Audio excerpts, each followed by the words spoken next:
Muy buenos días.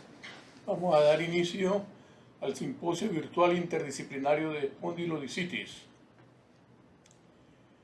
Iniciaremos con la gestión clínica de protocolos interdisciplinarios, un manejo consensuado, luego en el diagnóstico por medio de laboratorio PCR, bacteriología y estudios de imágenes, el estado del arte por el doctor Lillanes Montilla, especialista en medicina interna del complejo hospitalario. Posteriormente, el rol de radiología y de radiología intervencionista, tanto en el diagnóstico como en la toma de muestra y drenaje, representado por el doctor Ricardo Pinzón, de radiología del complejo hospitalario. El manejo antimicrobiano y antifímico por el doctor Elan Chérico, del Servicio de Enfermedades Infecciosas del complejo hospitalario. Y luego, ¿cuándo intervenir? El rol de neurocirugía por el doctor Daniel Bastista, neurocirujano del complejo hospitalario. Este sería un protocolo de manejo de discitis, absceso vertebral, manejo del psoas, absceso del psoas, en una forma interdisciplinaria.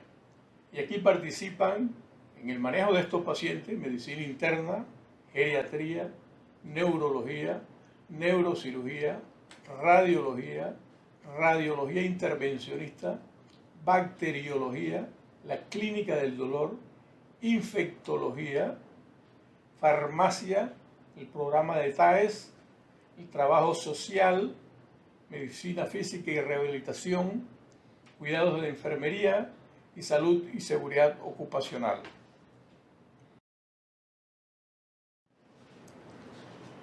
La pandemia del COVID nos debe llevar hacia una nueva forma de pensar y de actuar clínicamente.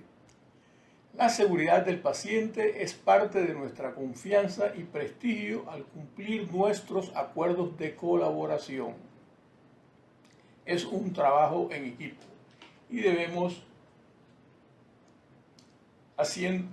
continuar haciendo las cosas en una forma diferente, no de la misma manera como plantea Albert. ¿Cómo aplicar el protocolo de soporte clínico? A través del consenso previo y del razonamiento clínico. Ese en esencia es el dilema. Vamos a discutir un caso muy leve, muy superficial, de un caso clínico que tendremos que aplicarle la medicina basada en la evidencia en la cabecera del paciente. Y es un trabajo interdisciplinario con un paciente complicado. Caso clínico y aplicación de protocolo de soporte clínico. Una paciente de 65 años, un paciente diabético hipertenso. Hace 4 meses fue tratado por infección de vías urinarias. Acude al médico general por dolor torácico posterior de 1 mes de evolución y fiebre esporádica. Se le recetó diclofenaco 25 miligramos 3 veces al día por dolor y ha perdido 15 libras de peso. Participó en la Selección Nacional de Baloncesto hace muchos años y ha sido profesor de educación física. Se controla la diabetes con metformina y glibenclamida y toma irbesartán por la presión arterial. El médico general lo refiere por el dolor de la columna hacia el ortopeda, supuestamente por posible artrosis de la columna. Al examen físico, el paciente se encuentra en regular estado general, con dolor a la percusión de las vértebras torácicas bajas. Su presión arterial es de 115/70, de un pulso de 110, una frecuencia respiratoria de 30 y una temperatura levemente aumentada de 37.8 grados Celsius. La radiografía tórax y la columna sin lesiones aparentes, una mala toma y había una duda en T11. Al examen es la glucemia de 550, el nitrógeno urea de 50, eso se recuperó posteriormente con la hidratación y tenía una creatinina luego normal. La hemoglobina en 14.5 y los gases arteriales mostraban un pH de 7.25, un bicarbonato de 20, un CO2 en 25 y una saturación en 95%. Y en la orina tenía cuerpos cetónicos. El examen de la sangre, lo relevante era una velocidad de eritrosedimentación de 100 milímetros por hora. Lo refiere al cuarto de urgencias, al servicio de urgencias. Identificando algunos problemas de este paciente. El paciente tiene diabetes, hipertensión, una polifarmacia, porque está tomando diclofenaco, irbesartán, metformina y glibenclamida. Tiene un dolor torácico posterior ante 10, deshidratación, hiperglucemia, pérdida de peso, fiebre, taquicardia y taquipnea y acidosis metabólica. ¿Qué haría usted? ¿Qué decisiones clínicas tomaría? ¿Qué protocolos de soporte clínicos usaría? ¿Cómo aplico el razonamiento clínico y el diagnóstico y manejo en este paciente? ¿Es acaso una artrosis? ¿Es acaso un mieloma múltiple? ¿O es acaso una espondilodicitis? El protocolo de soporte clínico no se sustituye al juicio clínico, el razonamiento, ni a las circunstancias y preferencias y valores que rodean al paciente. Protocolos relacionados con este caso clínico, el protocolo de cetoacidosis diabética. El paciente tenía una cetoacidosis diabética, el paciente viene con un manejo de la hipertensión arterial, protocolo de conciliación de los medicamentos por la polifarmacia, muy importante, protocolo de control de la glucemia en el paciente cuando ya está hospitalizado, diabético o no diabético, el protocolo del dolor torácico posterior con una velocidad de más de 100, el protocolo de espondilodicitis o el protocolo de mieloma múltiple. ¿Qué es el razonamiento clínico? El razonamiento clínico es el término usado para describir el proceso de inferencia que los clínicos expertos llevan a cabo para resolver un problema médico. En la medicina actual se acepta que el razonamiento clínico es un componente central de la competencia del médico y algunos lo definen como el proceso por el cual los médicos encauzan su pensamiento hacia un diagnóstico probable. Se le considera una combinación entre el razonamiento hipotético deductivo, el reconocimiento de patrones clínicos y la intuición. El razonamiento, según Blaise Pascal, es el método lento y tortuoso por el cual aquellos que no saben la verdad la descubren. En este simposio iremos hacia un trabajo en equipo. La comunicación es fundamental. Cómo mejoramos las relaciones entre los servicios, los especialistas y los equipos de trabajo. Y una de las formas de hacerlo, un grano de arena, es haciendo protocolos interdisciplinarios que logren un consenso previo y que posteriormente respetemos. ¿Quiénes participan en el cuidado de este paciente o de los pacientes? Pacientes, los familiares, el sistema prehospitalario de urgencia, si viene hacia el cuarto de urgencia, los servicios de urgencia, el equipo de planta que está en el servicio de urgencia, el triage, el médico general, el urgenciólogo, el emergenciólogo, la enfermera, el técnico de enfermería, internos, residentes, técnicos de laboratorio y rayos X que están en los servicios de urgencia. Y también especialistas como el ortopeda, el neurocirujano en este caso, el internista, el geriatra, el radiólogo, el cardiólogo, endocrinólogo, residentes de diversas especialidades, laboratorios, técnicos y radiólogos. Es un trabajo inmenso, es un trabajo en equipo. Por eso es importante estandarizar los cuidados de salud para cometer menos errores y tener una vía por donde manejar el paciente en forma consensuada. Y el escenario es en diferentes escenarios, tanto del nivel ambulatorio en policlínicas, como llegó este paciente a la policlínica, a los servicios de urgencia, a las unidades semi-intensivo e intensivo, a la sala y al salón de operaciones. Escenarios. Esto es lo mismo, pero aquí estamos describiendo el método de Design Thinking, que se encarga de romper problemas entre los departamentos de grandes empresas.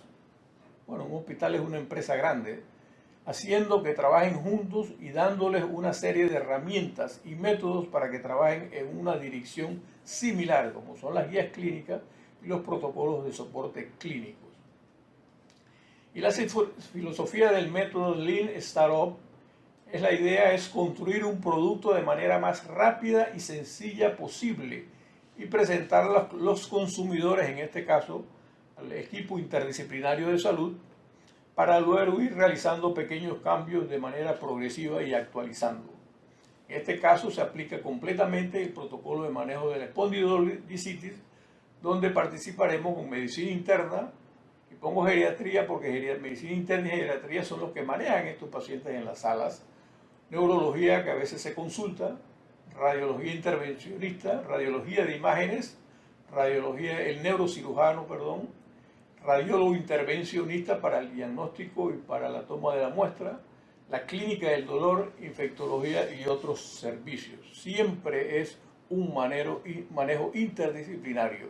Por eso es que la comunicación es esencial y el protocolo es una vía para lograr una mejor comunicación. Este protocolo de manejo interdisciplinario de espondilodicitis, entonces vemos que es interdisciplinario. Y aquí es importante aplicar la evidencia científica, la medicina basada en la evidencia, la experiencia del que maneja este paciente y los valores y preferencias del paciente para tomar las mejores decisiones. Y aquí está el consenso en que debemos llegar a un acuerdo que debemos respetar posteriormente para el manejo del paciente y la seguridad. Muchas gracias. Los protocolos no sustituyen al juicio clínico ni a las preferencias y circunstancias del paciente. Contribuyen a su seguridad, así como a la confiabilidad y confianza del equipo de salud. Muchas gracias por su atención y continuaremos entonces con las siguientes charlas.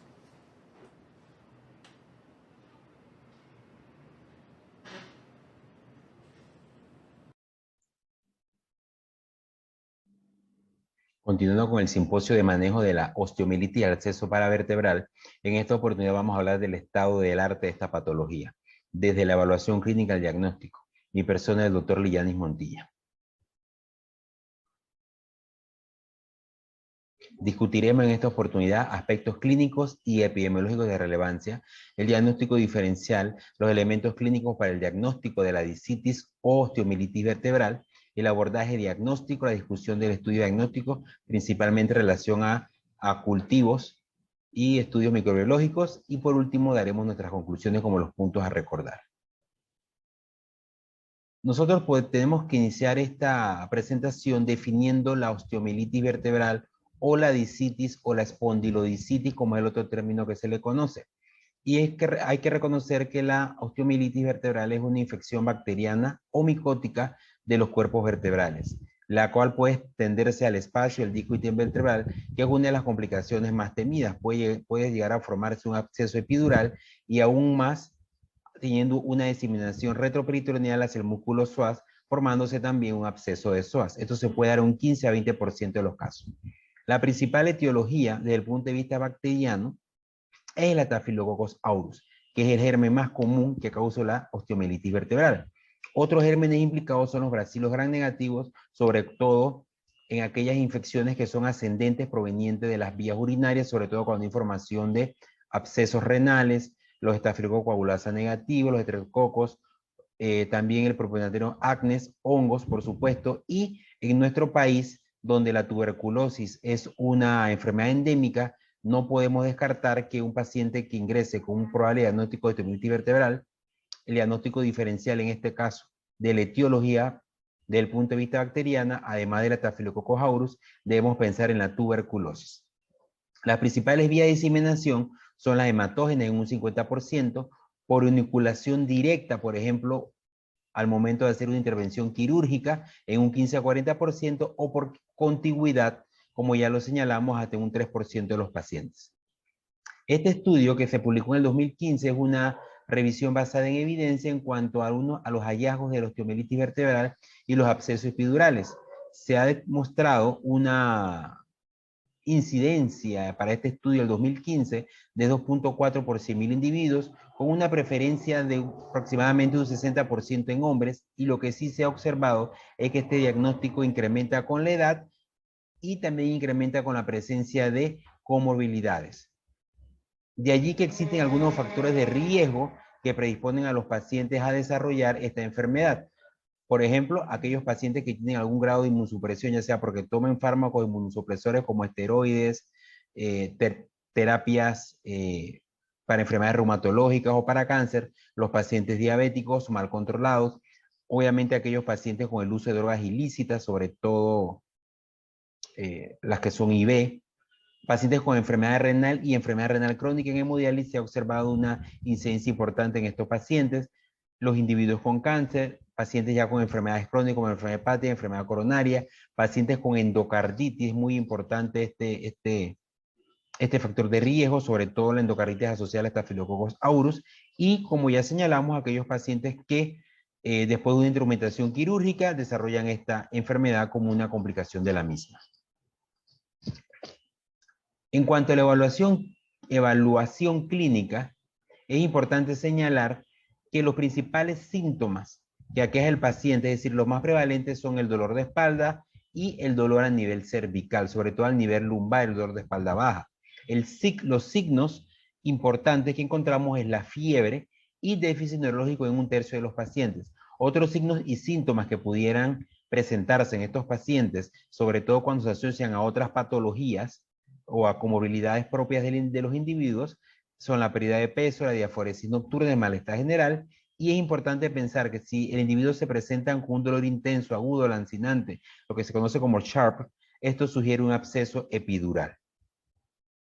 En esta revisión sistémica del año 2009, en la cual se analizaron 14 estudios observacionales con 1.008 pacientes con osteomielitis vertebral, además de la parte clínica se utilizaron estudios de imagen y patología de cultivo, se observó una relación interesante en cuanto a la presentación de signos y síntomas. 86% de los pacientes presentaban dolor de espalda a la presentación, es decir, al acudir a ser evaluados. 58% de este dolor de espalda era lumbar, es decir, espalda baja. 30% se localizaba a nivel torácico y 11% cervical. En cuanto a la fiebre, se observó que un 60% de los pacientes presentaban una temperatura mayor de 37 grados centígrados. Y el déficit neurológico se vio en 1/3 de los pacientes, un 34%, y básicamente se observaba datos de radiculopatía, debilidad y parálisis, disestesias, retención urinaria, pérdida de sensibilidad. De ahí entonces, como ya señalamos, que los datos clínicos más importantes son el dolor de espalda y la fiebre. Y hasta en un tercio de los pacientes, el déficit neurológico, que es muy importante a la hora de tomar una conducta quirúrgica, que eso se hablará más adelante en el simposio. El diagnóstico diferencial de esta patología es bastante amplio, pero nosotros pudiéramos agruparlos en dos grandes grupos. Pudiéramos agrupar este diagnóstico diferencial, obviamente una vez teniendo la historia clínica, el examen físico, los antecedentes del paciente y los factores de riesgo, más los hallazgos que ya nosotros contamos, en dos grandes grupos. En aquellos pacientes que se presentan con dolor de espalda y fiebre, y aquellos pacientes que se presentan con dolor de espalda y sin fiebre. Los pacientes que están con dolor de espalda y fiebre, el diagnóstico diferencial incluye patologías propias del área retroperitoneal. Por ejemplo, un paciente con una pielonefritis aguda, un paciente con un absceso renal, pacientes que presentan pancreatitis aguda por el tipo de dolor que es irradiado en cinturón hacia la espalda, pacientes con neoplasias retroperitoneales, linfomas, sarcomas, y con patologías un poco más benignas, como son los síndromes virales, síndromes gripales, que obviamente se acompañan, además de la fiebre, malestar general, de mialgia y de dolores óseos musculares. De allí que si ya yo tengo un paciente con dolor de espalda y sin fiebre, entonces aquí ya básicamente me estoy enfocando más hacia patologías osteodegenerativas, es decir, patologías propias de la columna lumbar y sus estructuras asociadas. Puedo tener un paciente con una espondiloartritis o un paciente con una fractura osteoporótica, sobre todo mujeres, pacientes con enfermedad degenerativa discal, pacientes con estenosis lumbar o pacientes con hernia discal, por ejemplo. Entonces, los puntos claves aquí es determinar si ese paciente ha presentado fiebre o no, y en base a eso, hacer el diagnóstico diferencial. De igual forma, es importante recordar los síntomas asociados, sobre todo la pérdida de peso, sobre todo la diaforesis nocturna, y si el paciente presenta algún otro tipo de signo o síntoma, por ejemplo, astenia dinámica, que me habla de síndrome anémico, pensando en neoplasias. En cuanto a la estrategia diagnóstica, vamos a utilizar las pautas dadas por la Asociación Americana de Enfermedades Infecciosas, las cuales fueron publicados en una guía en el año 2015, que es la guía que todavía está vigente, y es una guía de práctica clínica para el diagnóstico y el tratamiento de osteomielitis vertebral nativa, es decir, osteomielitis vertebral primaria en adultos. Pero, como ya señalamos, el diagnóstico diferencial es muy amplio y también requiere un alto índice de sospecha, ya que no es una patología tan común. Sobre todo en atención primaria, no es una patología del día a día que se sospecha tan rápidamente, probablemente en niveles de segundo nivel de atención tampoco, y en un nivel de tercer o cuarto nivel de atención, debido a que muchas veces son patologías que son referidas a nuestra entidad, probablemente debido a la exposición que ya hemos tenido previamente, tengamos una sospecha un poco más amplia que una persona que se enfrenta por primera vez a este tipo de casos o que ha escuchado alguna vez sobre esta enfermedad.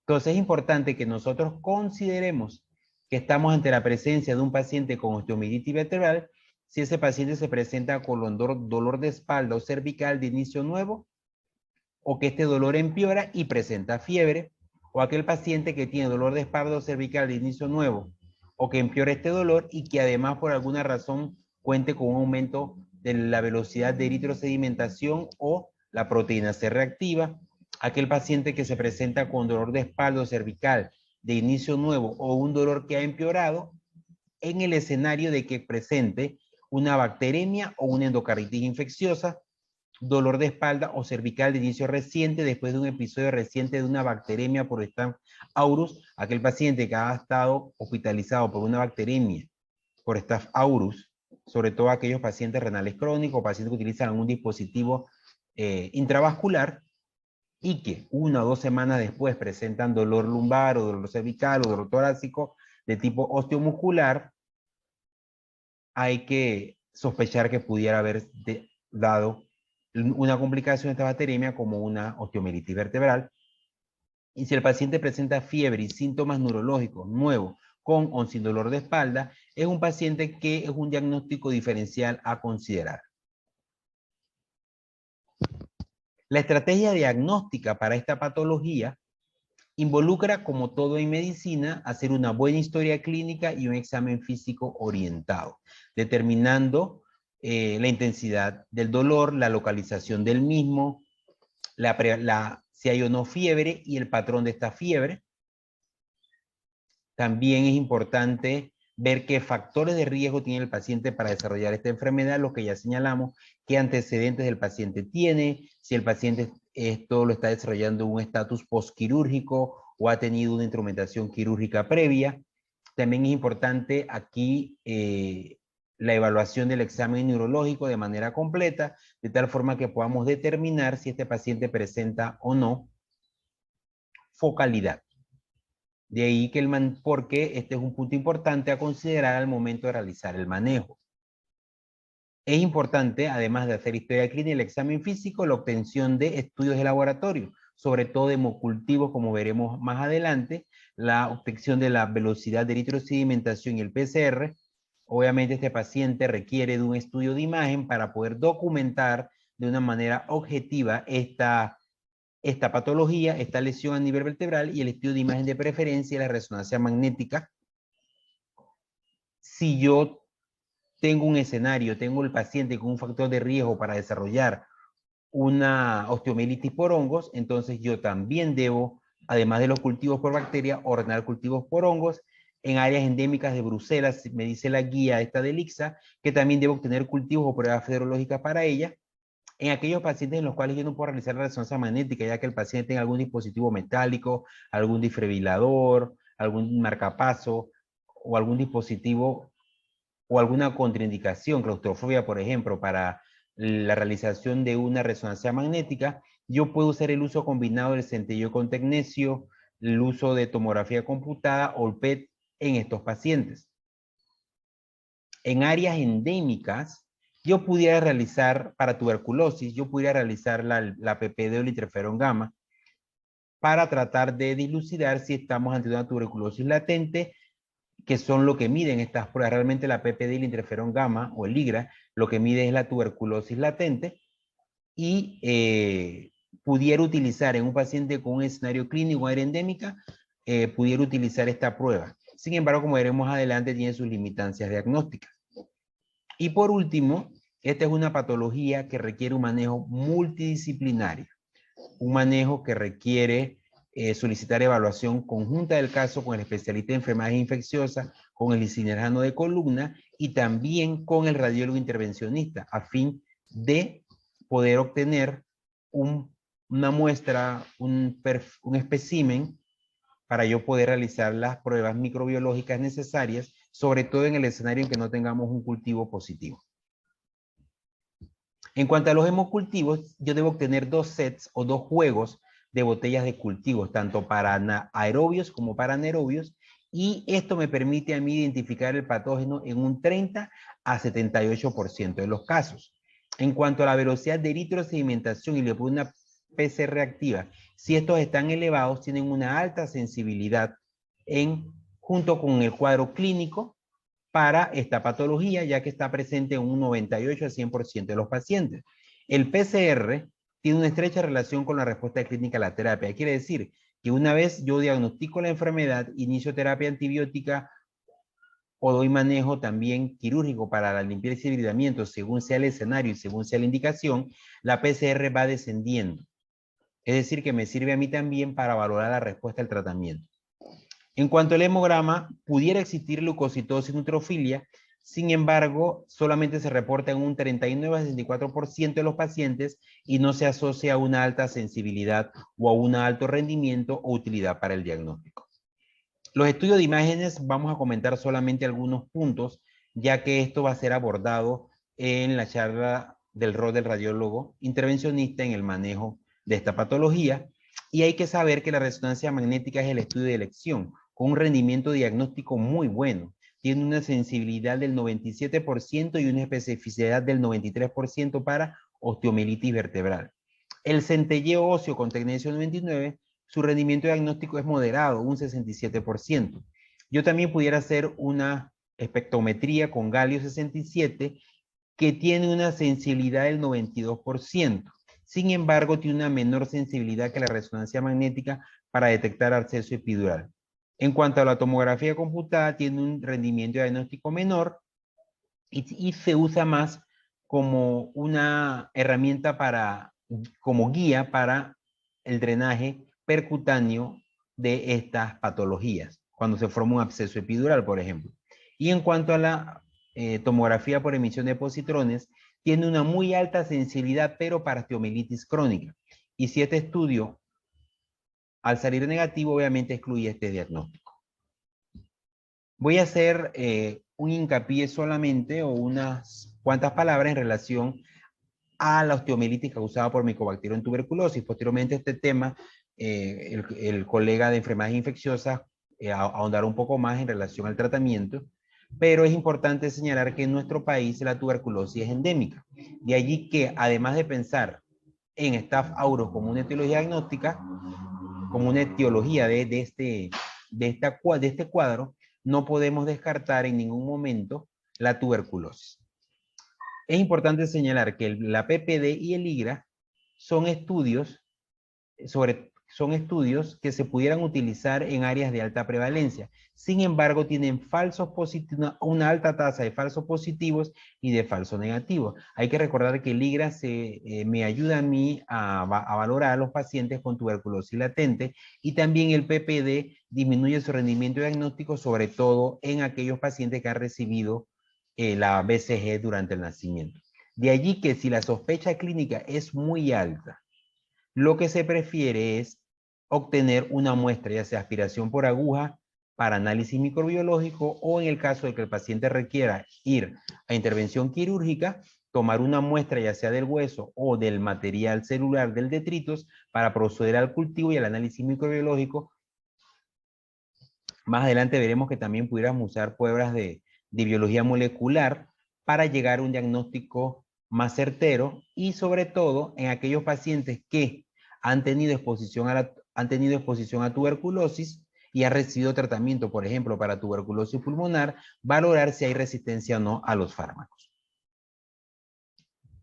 Este estudio que fue publicado en el 2021 fue una revisión sistémica del Cochrane, donde valoran esta metodología del Expert-MTB-RIF para valorar la presencia de tuberculosis extrapulmonar y ver la resistencia a la rifampicina en adultos. En nuestro hospital nosotros ya hemos tenido experiencia con estas pruebas, el Expert-MTB para Mycobacterium tuberculosis, que es lo que significa MTB, y ya se ha utilizado anteriormente en nuestro hospital complejo, ha tenido experiencia con estas pruebas, y hay que recordar que es un test de amplificación de ácidos nucleicos, es una prueba de biología molecular, y en este estudio de Cochrane lo que se trata de señalar es que es una revisión sistémica de 19 estudios de cohortes de diagnóstico que evalúan el Expert-MTB y el Expert-MTB Ultra para el diagnóstico de tuberculosis extrapulmonar en adultos con sospecha de enfermedad y resistencia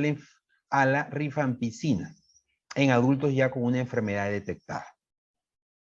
Es importante señalar que el control de esta muestra era el cultivo microbiológico de tuberculosis, de aislar el germen y comprobar que realmente tenía tuberculosis a través de cultivo y comparar entonces el rendimiento diagnóstico de esta prueba con el otro estudio que fue el cultivo microbiológico por Mycobacterium tuberculosis de la muestra obtenida. Entonces, esto demostró que el rendimiento diagnóstico combinado del Expert-MTB en muestra de aspirado óseo o articular para el diagnóstico de tuberculosis ósea articular en el análisis de 66 estudios con 471 pacientes demostró una sensibilidad de 97.9% y una especificidad de 94.4% para Mycobacterium tuberculosis, es decir, que esta prueba tiene un rendimiento diagnóstico muy bueno. Al final debemos recordar entonces que esta patología, la osteomielitis vertebral, la disitis o la espondilodisitis, es un diagnóstico que necesita una alta sospecha clínica. Es importante que reconozcamos los factores de riesgo para el desarrollo de esta entidad al fin que podamos detectar de manera oportuna los pacientes que pudieran presentarla, es decir, tener en nuestro diagnóstico diferencial de un paciente con dolor lumbar y fiebre esta patología, o paciente con dolor lumbar y algún déficit neurológico también esta patología. Es importante que el abordaje diagnóstico requiere del apoyo de estudios microbiológicos, cultivos o estudios de imagen y resonancia. Y por último, la obtención de espécimen para el cultivo o una prueba de NAT. Es una patología que demanda un manejo multidisciplinario, es una patología que en nuestro hospital se ha tornado de un manejo complejo. De allí que además del clínico es importante el concurso del especialista en enfermedades infecciosas, del radiólogo intervencionista y también del cirujano de columna o neurocirujano, a fin de que este paciente pueda obtener una respuesta completa para la resolución de esta patología. Muchas gracias por su atención y espero que haya sido de provecho esta plática. Gracias.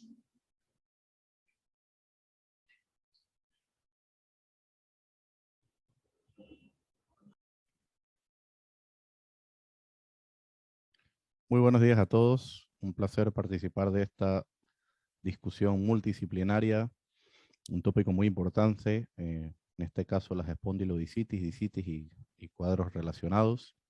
Mi nombre es Elam Chérigo, soy infectólogo del Complejo Hospitalario Dr. Arnulfo Arias Madrid y se me ha encargado disertar con respecto al uso de antimicrobianos para esta entidad y cuadros relacionados.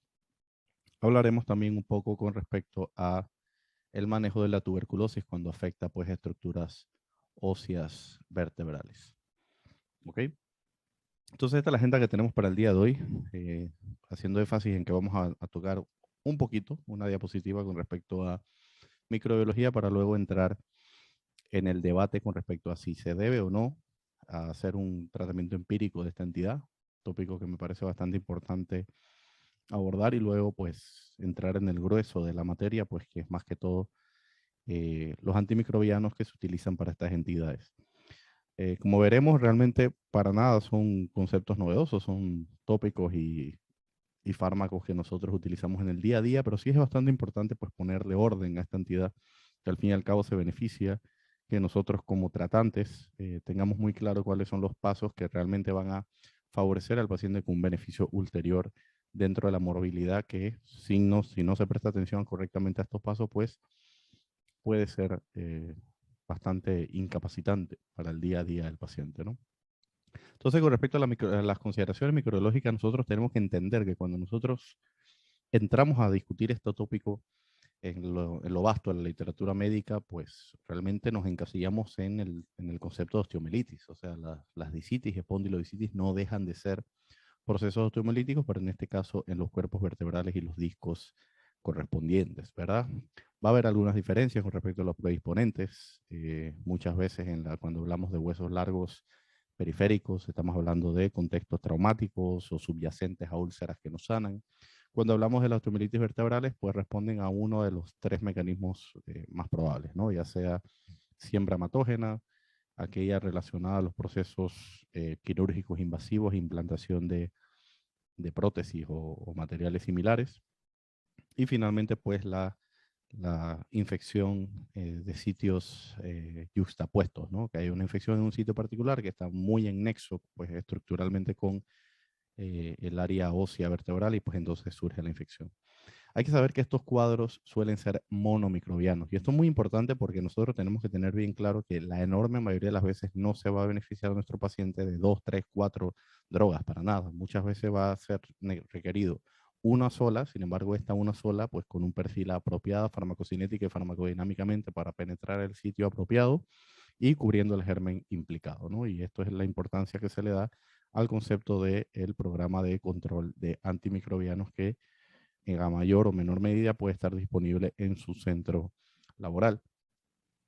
Y pues saber que el estafilococo dorado, por múltiples motivos de sus capacidades de invasión, de penetrancia, ruptura y degradación de matriz celular, es capaz de invadir el hueso, que en líneas generales es una estructura bastante resistente a los procesos infecciosos, ¿no?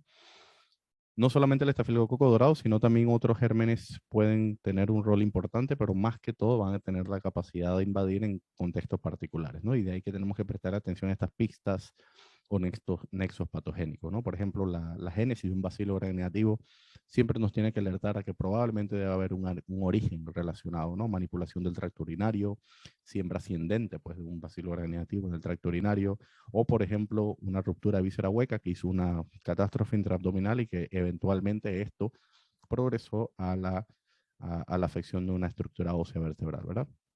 Pseudomonas aeruginosa, gram positivos, coagulasa negativo y cándida no suelen ser gérmenes usuales en las osteomielitis vertebrales. Sin embargo, hay que saber que la medicina, a medida que la modernidad avanza de manera favorable, también lleva consigo algunos potenciales riesgos, ¿no? Y me refiero a que hoy por hoy, en comparación a la medicina de los 80, los 70, se es mucho más invasivo en colocación de dispositivos protésicos, de la manipulación con dispositivos endovasculares, por ejemplo, todo lo cual es a favor del paciente en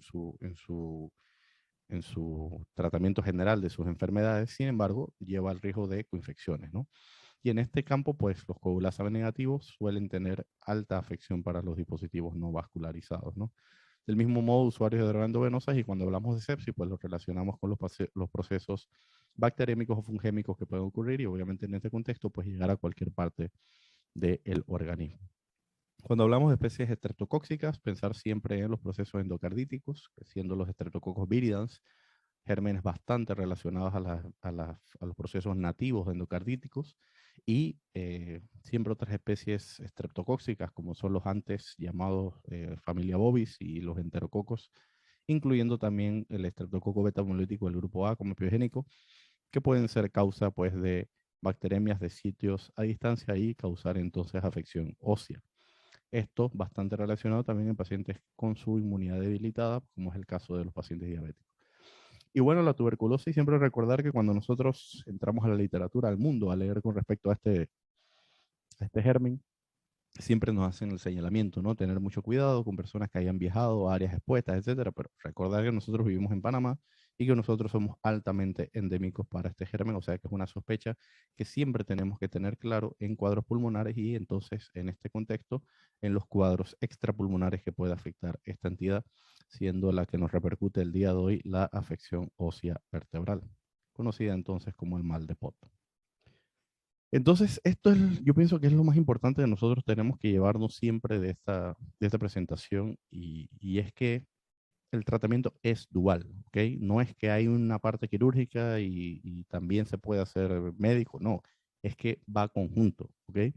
El drenaje, ya sea por intervención percutánea o quirúrgica, es parte, no solamente para tomar muestras microbiológicas diagnósticas, sino también como fundamento terapéutico. Recordemos que eventualmente nosotros vamos a hacer una oferta antimicrobiana, pero que ese antimicrobiano necesita un lecho con un pH apropiado, un lecho en el cual la carga microbiana sea la suficiente como para que no haya el efecto inóculo, ¿verdad? Que básicamente es la pérdida de la efectividad a medida que la carga bacteriana es más alta, entre otros tantos, ¿no? O sea que realmente el drenaje o la intervención, el debridamiento correcto que puede hacer el cirujano de ese lecho es tan importante como el antibiótico que nosotros vamos a ofrecer, ¿ok? O sea que realmente no es una intervención intercambiable, no es que nosotros podemos dar antibióticos para soslayar un proceso de drenaje, no, el drenaje tiene que ir acompañado del antimicrobiano. De hecho, el antimicrobiano ha de diferirse siempre que sea posible hasta obtener una muestra microbiológica apropiada y orientar el tratamiento. Por supuesto que hay algunas excepciones que vamos a mencionar en la próxima diapositiva, que básicamente se resumen como esta: el compromiso neurológico franco y el proceso séptico, que obviamente implica el uso de antimicrobianos de manera temprana, ¿no?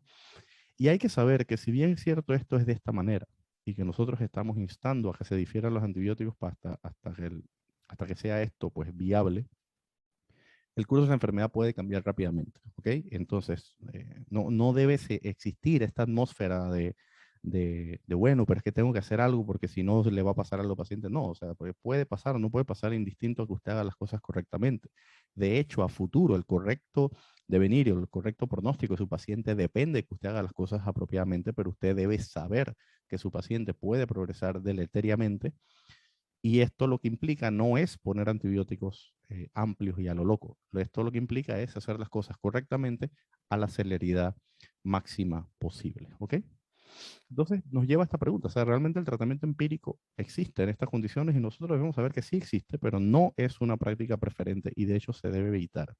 Y esto no solamente implica para las disitis, esto implica, repito, a todo lo que corresponde a la fisiopatología de la entidad que estamos hablando, que al fin y al cabo es una osteomelitis. En los contextos osteomelíticos, nosotros no debemos acostumbrarnos a hablar de terapias empíricas.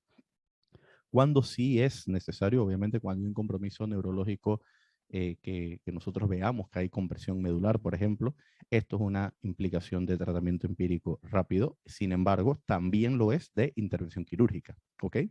Proceso, el paciente que te llegue escéptico y que nosotros tengamos alta sospecha, porque este es el foco, pues hay que hacerlo de manera temprana. Y un último capítulo que sería cultivos negativos, y me voy a referir a esto en un momento. Por supuesto, siempre tomar hemocultivos periféricos como cualquier proceso infeccioso para maximizar la posibilidad de que si captamos un germen bacteriémico, pues tener un cultivo de manera temprana.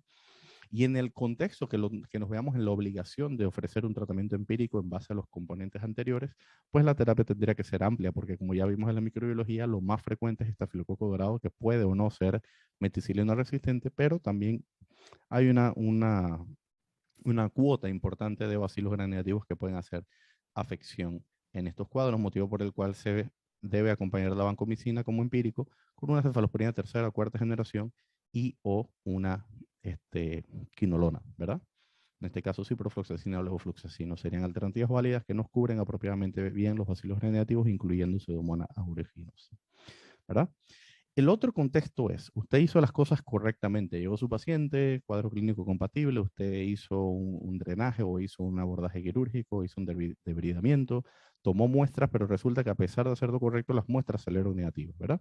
Entonces usted empieza una terapia la cual ha de ser amplia, ¿verdad? Básicamente porque tiene un contexto correctamente abordado, pero cultivo negativo. Reevalúe su paciente luego de 3-4 semanas de tratamiento. Persisten los síntomas de dolor, fiebre, marcadores inflamatorios. La pregunta debe ser tajante y dicotómica, sí o no, ¿verdad? Si la respuesta es no, no persisten, entonces usted acertó dentro de su tratamiento, pues y sencillamente lo completa a la duración máxima que, como veremos más adelante, va de 6 a 8 semanas de tratamiento, ¿verdad? A todo esto hay que entender una cosa. Esto, la historia que acabamos de narrar, debe ser la minoría de los casos. La mayoría de los casos usted va a lograr un diagnóstico microbiológico apropiado que le permita entonces de escalar su terapia a lo mínimo necesario, siendo y manteniendo la efectividad del tratamiento. Porque recordemos que lo importante no es solamente la mejoría clínica del paciente que usted tiene por delante. Por supuesto, esto de manera individual es nuestra prioridad, pero también lo es el salvaguardar la ecología del centro en el cual usted esté laborando. Entonces, si nos acostumbramos a ponerle todo a todo lo que vemos por delante, es simple cuestión de tiempo que ya al futuro nada nos sirva. ¿Ok? Entonces, una práctica apropiada es que, por supuesto, habrá algunos casos, y de hecho eso está descrito en la literatura, que a pesar de hacer las cosas correctas, no se cuente con un resultado microbiológico, pues por supuesto que esto debe ser la minoría de los casos y no la norma. ¿Ok? En el caso que los síntomas clínicos persistan, pues entonces usted debe replantear su escenario y repetir toma de muestras para reorientar su cuadro clínico. ¿Ok? Entonces, ese es el primer concepto, la práctica empírica de intervención microbiológica antiinfecciosa, perdón, no debe ser una práctica preferente y se debe evitar a toda costa, salvo por las indicaciones previamente citadas. Bien, cuando ya tenemos un diagnóstico microbiológico, sin embargo, ahora estamos hablando de un tratamiento dirigido al patógeno y nosotros nos vamos a guiar en base a qué tenemos enfrente, ¿verdad? Los estafilococos dorados van a ser lo más frecuente y en este caso nosotros dividimos los estafilococos en meticilinos resistentes o meticilinos sensibles, siendo los sensibles la alternativa terapéutica con un agente beta-lactámico antiestafilocóxico, como es el caso de la oxacilina en nuestro medio, ¿no? A dosis de 2 gramos endovenoso cada 4 horas. Cuando hablamos de estafilococo dorado meticilinos resistentes y los coagulasa negativos, que la enorme mayoría van a ser meticilinos resistentes, pues entonces la alternativa es vancomicina. Lastimosamente no gozamos de muchas alternativas por múltiples motivos. Primero, porque en Panamá no están disponibles, por ejemplo, alternativas como daptomicina, que sería válido, no está disponible en Panamá. En el mundo ya existen algunos lipoglicopéptidos nuevos que han sido empleados en estudios pequeños para tratamientos de infección de piel de tejidos blandos y en algunos casos para tratamientos óseos, pero no están avalados todavía para esta indicación y además que no los tenemos disponibles en nuestro medio, así que el tiempo dirá si son alternativas válidas. Y la otra alternativa que sí disponimos es el uso de una oxacilodinona, como es el caso del Linezolid, el cual es un excelente antiestafilocóxico, te tiene muy buena penetrancia al hueso, lastimosamente su perfil de efectos adversos con citopenias, más que todo trombocitopenia, es bastante alto al punto que de hecho es esperado, ¿ok? Ni siquiera es de que, bueno, si se lo ponemos puede ser que unos pacientes desarrollen trombocitopenia. No, es que de hecho la enorme mayoría de los pacientes lo van a presentar porque estamos hablando de tratamientos que son de curso prolongado, ¿ok? Así que sí, se podría utilizar, pero se prefiere solamente en algunos casos en particulares en los cuales el resto de las alternativas no sean realmente viables y siempre se aconseja entonces hacer la decisión de la mano con un especialista en enfermedades infecciosas.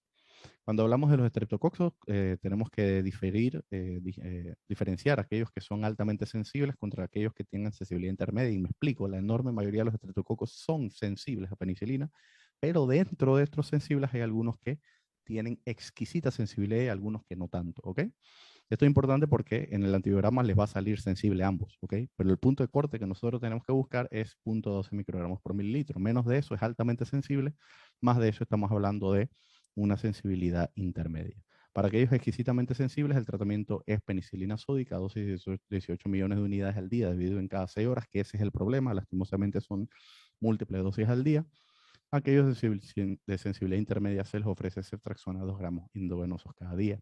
Hay que tener bien claro que algunos colegas pues tienen la preferencia de incluso a los sensibles también tratarlos con ceftriaxona por la facilidad de la dosificación del fármaco, pero esta medida hay que entender que microbiológicamente hablando no está equivocada, pero desde la perspectiva de respeto a la ecología de su hospital no es lo mejor porque con penicilina sódica este va a ofrecer menos presión selectiva que si utiliza una cefalosporina de tercera generación. Así que eso hay que tenerlo bastante claro, ¿no? Cutibacterium agnes no es un germen usual, pero cuando se presenta es un dolor de cabeza porque es un germen difícil de erradicar, difícil también de cultivar.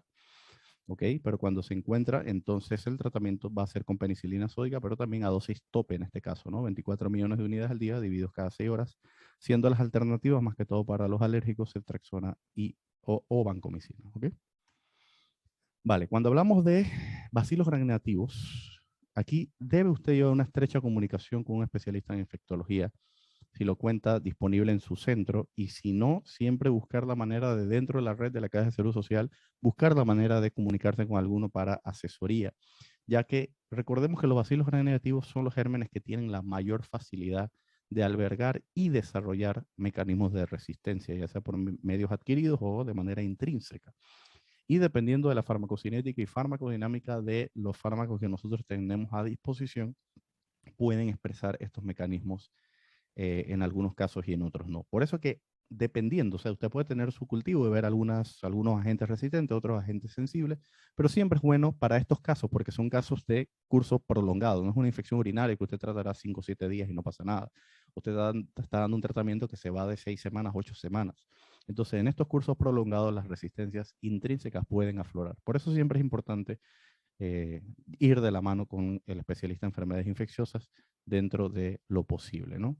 Las ofertas usuales van a gravitar en torno a estas alternativas, ya sea cefalosporinas de tercera o cuarta generación, dependiendo si estamos considerando o no el Pseudomonas aeruginosa, fluoroquinolonas, y para cepas productoras de beta-lactamasa de espectro extendido, el uso de carbapenémicos como meropenem, imipenem y ertapenem, todos disponibles en nuestro medio, recordando que sin embargo ertapenem no tiene cobertura contra Pseudomonas aeruginosa, ¿no?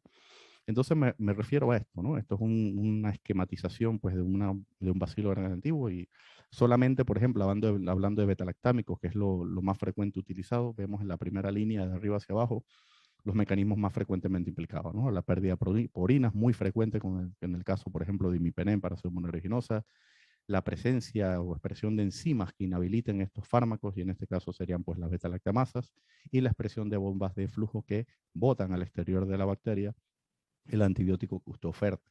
También en gram positivos estaría como cuarta mecanismo de resistencia, pues la alteración del sitio diana, ¿no? Que es menos frecuente en bacilos gram-negativos, pero como vemos, los gram-negativos pues tienen múltiples alternativas de hacer resistencias. Estas resistencias muchas veces la adquieren por medio de plásmidos externos, pero también tienen la característica, muchos de ellos, de hacer de manera intrínseca. Y esto en el contexto de beta-lactámicos, más adentro pues, del diagrama, vemos otros tantos mecanismos que se asocian con la resistencia de otros agentes antiinfecciosos. Por eso repito, indistinto que usted ya tenga su antibiograma, que por supuesto le faculta a usted pues, empezar un tratamiento dirigido, siempre es bueno pues, la comunicación de un experto en este tipo de cepas inusuales para este tipo de cuadros de tratamiento prolongado, para maximizar las posibilidades de éxito, ¿verdad? Entonces, con respecto a duración y seguimiento, pues el tratamiento usual consta de 6 a 8 semanas. Antes, si hablamos de estudios pues, de los 70 y los 80, se abogaba por tratamientos incluso más prolongados cuando hablamos de osteomielitis vertebrales, de tiempos de tratamiento hasta de 12 semanas, por ejemplo. Estudios recientes lo han comparado con tratamientos de 6 semanas, y se ha dado pues, cuenta el, el grupo social pues, científico al cual pertenecemos, que realmente no hay diferencias en esos cursos prolongadísimos de tratamiento versus de 6 semanas de tratamiento, amén que se hayan hecho las cosas correctamente. Y con correctamente me refiero a haber hecho un drenaje o debridamiento correcto, toma de muestra y dirige el tratamiento de una manera apropiada al germen aislado. ¿Okay? Para cepas resistentes, por ejemplo, Pseudomonas aeruginosa, que sabemos que es un germen pues, altamente capaz de hacer resistencia, que tiene bastante capacidad de invasión de matrices celulares, que es difícil de erradicar, se aboga por tiempos un poco más prolongados, como de 8 semanas, y siempre se individualiza los casos en base a la evolución clínica, ¿verdad? La otra pregunta es, ¿yo puedo tratar a mi paciente con orales? La respuesta es sí, pero se prefiere que esto ocurra en el siguiente contexto. Primero que todo, ya completó por lo menos 2 semanas de endovenoso, bien dirigido, bien hecho todo el abordaje de su paciente, que haya presenciado usted mejoría clínica de este paciente. Y luego, pues ya usted sabe que se hicieron las cosas bien, el control de la fuente es tal, la respuesta inicial fue buena, tiene usted una alternativa viable, por ejemplo, una quinolona, que sabemos que tiene una excelente penetrancia en hueso, que su cepa es sensible para esta pseudomonas, y además, pues que por X o Y motivo, por ejemplo, que no tenga usted un paciente que lleve una polifarmacia que podría alterar la biodisponibilidad del fármaco que usted va a ofertar. Si esto pues es favorable, pues es adelante. Y lo otro, pues obviamente la garantía de adherencia, ¿no? Saber que su paciente tiene las capacidades de acceso medio, que el medicamento no se va a acabar, etcétera, económicos, etcétera, para garantizar la adherencia y seguimiento. Si esto se cumple, pues usted puede completar las últimas 4 semanas de tratamiento con orales. De lo contrario, debe mantenerse para el tratamiento endovenoso vigilado. La evaluación, sin embargo, debe ser estrecha, siempre ir evaluando los tejidos blandos circundantes pues, y el riesgo de compresión medular. Hay que tener bien claro que la destrucción inicial del hueso y del disco no va a recuperar de manera mágica. O sea, no porque usted empezó un tratamiento que ya sabe usted que es correcto, el paciente va a mejorar en cuestión de horas, ¿ok? Eso va a demorar semanas, meses, años en haber una recuperación apropiada de ese lecho.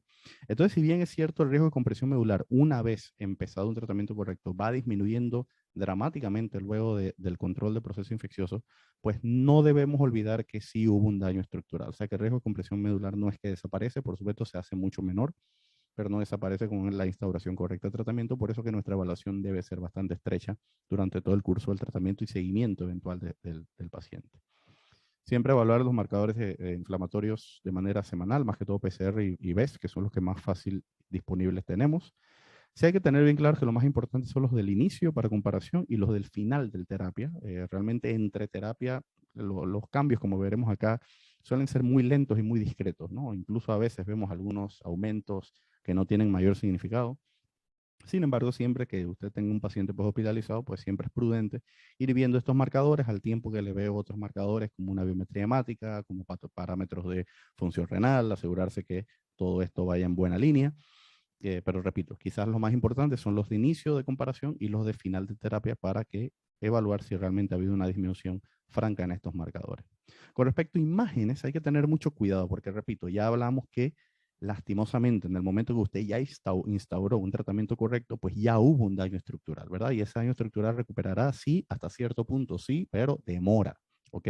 Entonces, no hay rol en imágenes para seguimiento de un paciente con mejoría. Sin embargo, si usted ve que su paciente no va bien, obviamente, en ese caso sí, porque el estudio de imagen puede revelar algunas cosas, algunas complicaciones que en algún momento no se vieron. Por ejemplo, usted hizo una imagen inicial, caracterizó su caso como una espondilodicitis, resulta que el paciente no va bien, le toma al tiempo de unos días, semanas, un control de imágenes y ahora un absceso, ¿verdad? Relacionado. Entonces, obviamente hay una causa importante de fallo terapéutico y que requiere entonces una intervención extra con un drenaje añadido, ¿verdad? Entonces, nuevamente, imágenes no para seguimiento de un paciente con mejoría, o sea que no se debe hacer de rutina como seguimiento, y alto valor, sin embargo, en los pacientes que han demostrado que no van bien acorde a los parámetros que usted va utilizando de seguimiento, ¿verdad?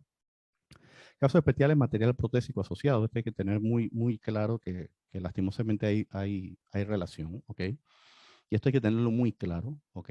Cuando usted tiene un paciente que tiene un material protésico por X o Y motivo, que se tuvo que haber colocado por el motivo que sea, y eventualmente usted ve que en el área circundante a donde hubo el material protésico, hay hallazgo inflamatorio, flebosis, dolor, etcétera, máxime si hubiera salida de material purulento, pues hay relación con el material protésico, ¿ok? Es muy difícil que ese material no se haya sobreinfectado. Por eso es que siempre la recomendación va a ser, dentro de lo posible, retirarlo, ¿ok? Y en ese momento tomar los cultivos apropiados, hacer el debridamiento apropiado.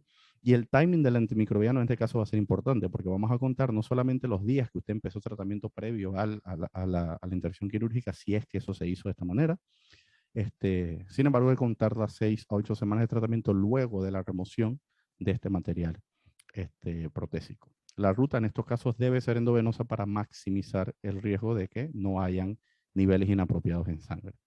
Sin embargo, hay que tener mucho cuidado porque lastimosamente sí habrá algunos pacientes que no deben ser la mayoría, pero sí existirá aquel paciente que es necesaria la presencia de mantener ese material protésico porque de lo contrario no se puede garantizar la estabilidad de la estructura vertebral. En esos casos en los cuales no es posible técnicamente retirar el dispositivo y hay que mantenerlo, entonces uno debe dar un curso prolongado de tratamiento. Igual debe ingresarse a salón de operaciones para hacer una limpieza del lecho, tomar muestras, etcétera, y guiar el tratamiento médico lo más certero posible en base a cultivos microbiológicos. El tiempo de tratamiento se va a extender al máximo posible y si hubo mejoría, entonces preferiblemente mantenerlo hasta que las estructuras óseas hayan sellado de manera apropiada o que vayan en muy buena línea en esa dirección. De hecho, repito, si es necesario mantener ese material protésico, entonces se hace una cosa que se llama terapia de mantenimiento, que básicamente es pasar al paciente oral por tiempo prolongado. Estaríamos hablando de hasta 6 meses de tratamiento con orales de fármacos que sepamos que tienen buena disponibilidad y que sirvan para el caso que tenemos enfrente. Recordemos que cuando tenemos un material protésico y el agente causal es el estafilococo dorado, la adición del fármaco prioritario junto con rifampicina es una alternativa bastante válida, muy buena. Sin embargo, para cuando no es estafilococo dorado, no hay evidencia que la adición de rifampicina vaya a dar algún beneficio mayor. ¿Ok? Entonces nos quedamos con un fármaco, pues, por ejemplo, una fluoroquinolona, trimethoprim sulfamethoxazol, alguna alternativa oral de buena disponibilidad, pero que cura el germen que hemos estado tratando hasta el momento, y eso lo puede extender hasta 6 meses. Posterior a los 6 meses de terapia de mantenimiento, realmente no hay ninguna evidencia de que mantener el antibiótico haga alguna ayuda, y en caso que su paciente todavía no vaya bien a esta altura, pues obviamente usted debe replantear su escenario clínico, porque no es el comportamiento usual a estas alturas, y habría que entonces replantearse, pues entrar, pues esta vez intentar hacer un cambio pues del dispositivo, retomar muestras y demás, ¿ok? Entonces, cuando hablamos de absceso del psoas, hay que entender que el absceso del psoas realmente es un tópico aparte a lo del disitis y osteomielitis vertebrales, pero sí es cierto que en algunos casos, por ejemplo, en el caso de tuberculosis, está muy relacionado, ¿no? Y recordemos que usted puede tener un cuadro abscedado por un foco secundario, por ejemplo, que hubo una catástrofe intraabdominal, eso eventualmente llevó a contaminación de los lechos posteriores musculares, ¿verdad? Y eventualmente, entonces, por concomitancia, infecciones de los componentes óseos. Esto puede ocurrir, ¿verdad?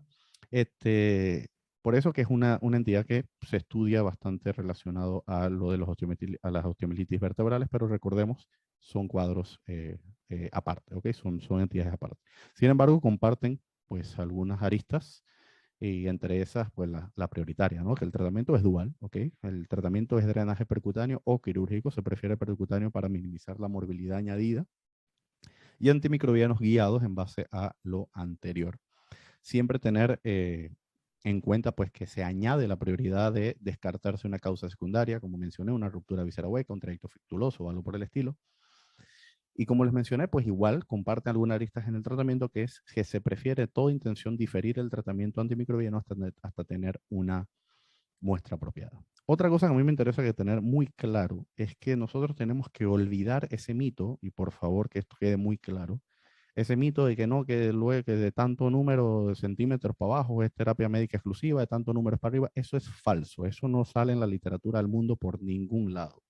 Hay que entender, sin embargo, que habrá algunos casos que obviamente por tamaño de la lesión, por la ubicación anatómica, por la presencia de algunas estructuras que pueden estar en el espacio en el cual el colega intervencionista necesita para hacer su abordaje, técnicamente puede ser una lesión inaccesible, ¿ok? Y obviamente a menor el tamaño, pues mucho más difícil acceder a la misma. Pero no llevarse la idea, no es lo mismo técnicamente difícil a que tiene indicación de tratamiento médico exclusivo. Eso es lo que me interesa que aquí quede bien claro. Eso de tratamiento médico exclusivo no existe, ¿ok? Existen casos que en particular son técnicamente difíciles y por ende se ofrecerá un tratamiento antimicrobiano de larga duración, y preferiblemente, si tenemos la suerte de haber captado algún germen en los hemocultivos periféricos, pues mucho mejor, ¿ok? Recordar esto porque no son cosas intercambiables, pero que nos puede ocurrir en nuestra práctica diaria. Y como siempre, considerar diferenciales, como es el caso de tuberculosis, porque se asocia bastante absceso del psoas junto con afección vertebral. Y la duración del tratamiento va a depender, porque si es un absceso aislado, por ejemplo, y usted logra drenarlo perfectamente, apropiadamente, pues el tratamiento con antimicrobianos probablemente pueden ser hasta 3 semanas y listo.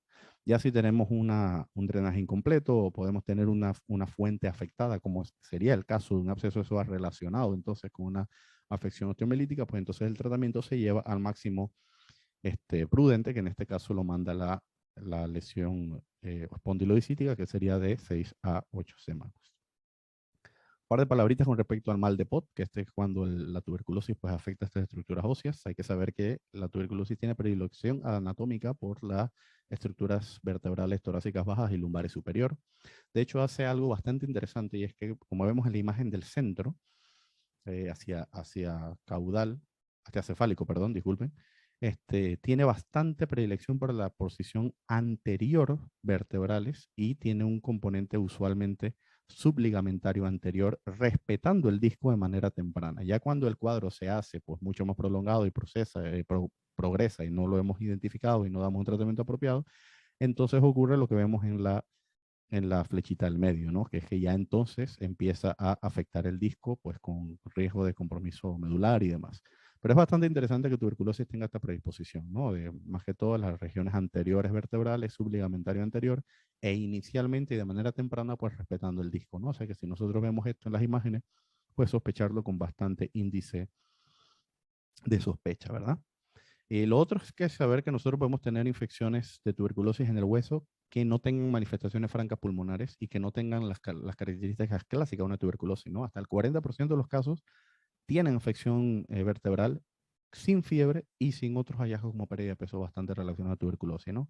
O sea que, repito, usted puede tener una tuberculosis florida que además tenga afección ósea, por supuesto, pero hay que saber que la ausencia de algunos otros síntomas respiratorios o sistémicos no descartan el hecho que sea tuberculosis, ¿no? Entonces, el tratamiento, por suerte, que al fin y al cabo es lo que corresponde a esta presentación, por suerte es lo mismo, ¿no? O sea, nosotros en casos sensibles, inicialmente pasa lo mismo, tenemos que hacer un drenaje, una toma de muestra apropiada, y si estamos frente a una tuberculosis sensible, pues se utiliza el combinado A que nosotros utilizamos en nuestros programas de tuberculosis nacionales en base a las normativas internacionales de las cuales también nos regimos, ¿no? Que es el uso de rifampicina, isoniazida, piracinamida y etambutol dosificados en base a el peso del paciente. Lo que sí va a cambiar es que comparativamente a la tuberculosis pulmonar, nosotros tendríamos que extender en el caso de POT como una tuberculosis extrapulmonar a un mínimo de 9 meses de tratamiento. Mucho cuidado con la coinfección con VIH porque nos tendría que modificar un poco nuestro tratamiento dependiendo de qué terapia utilice nuestro paciente. Por ejemplo, hay interacciones medicamentosas importantes de la rifampicina con los niveles de proteasa, motivo por el cual si usted tiene un paciente con infección del virus inmunodeficiencia humana y utiliza un nivel de proteasa, pues no podría utilizar rifampicina y habría que modificar el esquema con rifabutina. Con los inhibidores de integrasa disponibles en nuestro medio, raltegravir y dolutegravir, pues sí se pueden utilizar, pero hay que saber que aumentan los costos porque tendríamos que duplicar las dosis del inhibidor de integrasa.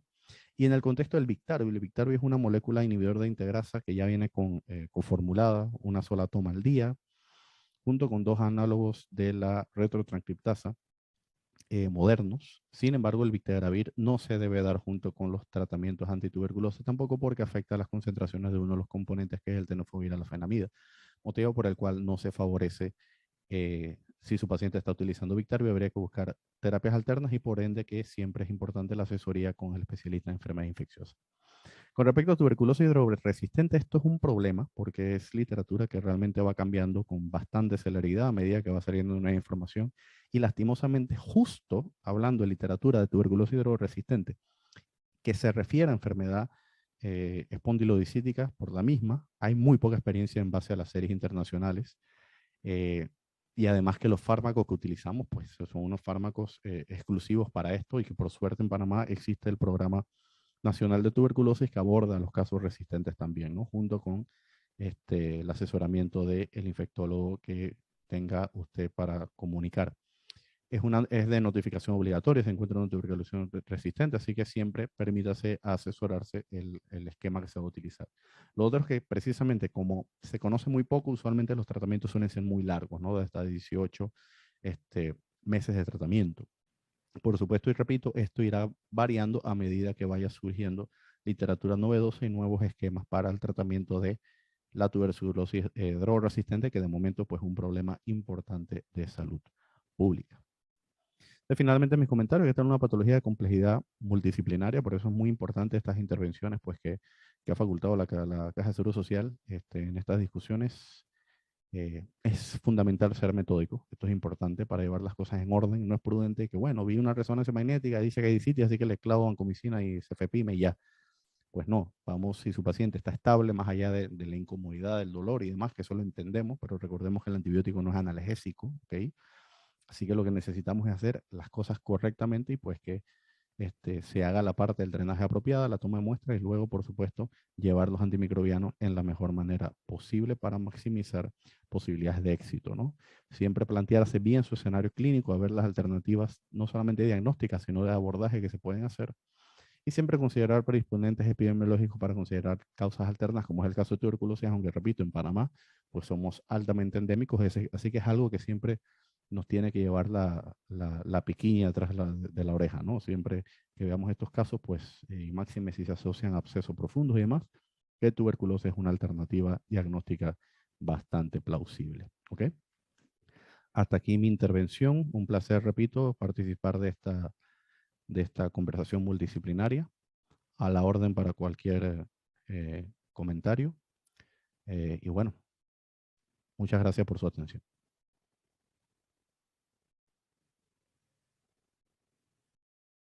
Buen día tengan todos los presentes. Mi nombre es Ricardo Pinzón, soy residente de tercer año del Servicio de Radiología e Imágenes y en el día de hoy, como parte de la iniciativa de crear un protocolo interdisciplinario para el manejo de la discitis y el absceso vertebral, pues les voy a hablar sobre el rol de la radiología intervencionista en el abordaje de la espondilodiscitis.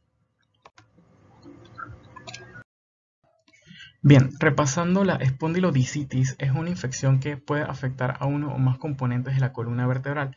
Puede afectar el platillo y hablamos de una osteomelitis, o afectarse el disco y hablamos de una discitis. En el caso de afección de la faceta articular, hablamos de una artritis séptica facetaria. También podemos ver complicaciones como la formación de abscesos en el espacio epidural o en los tejidos paraespinales, como la formación del absceso del músculo psoas, que es el más frecuente.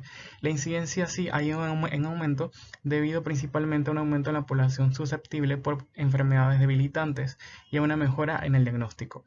Suele ocurrir principalmente por una infección bacteriana, mayormente por el Staphylococcus aureus, y la resonancia magnética hoy por hoy es el gol estándar entre los estudios de imagen diagnóstica, con una sensibilidad del 92% y una especificidad del 96%.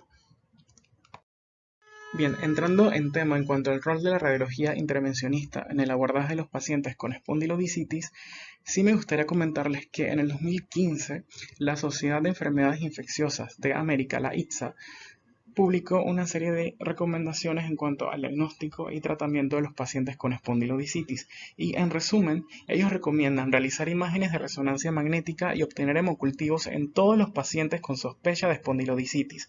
Realizar la biopsia guiada por imágenes cuando el diagnóstico microbiológico no se ha establecido mediante hemocultivos o pruebas serológicas y repetir la biopsia percutánea o proceder a una biopsia abierta si el resultado de la biopsia inicial sigue siendo negativo. Bien, hablando un poco sobre el procedimiento, la biopsia percutánea guiada por imagen es un procedimiento que puede ser realizado con métodos de imagen convencional, ya sea rayos X por fluoroscopía o por tomografía computada, y es preferible la tomografía computada ya que esta nos permite una localización más precisa, vistas multiplanares, la capacidad de diferenciar entre lesiones sólidas, lesiones necróticas y pues también muy importante la reducción de la radiación ionizante en el operador en este caso. Y la sensibilidad sí es bastante variable, tiene una sensibilidad de entre el 30 y 74%, y esto es principalmente por tema de calidad de muestra, por ejemplo, y aunque es un procedimiento bastante seguro, sí es importante pues comentar las complicaciones que aunque son bastante raras, pues ocurren.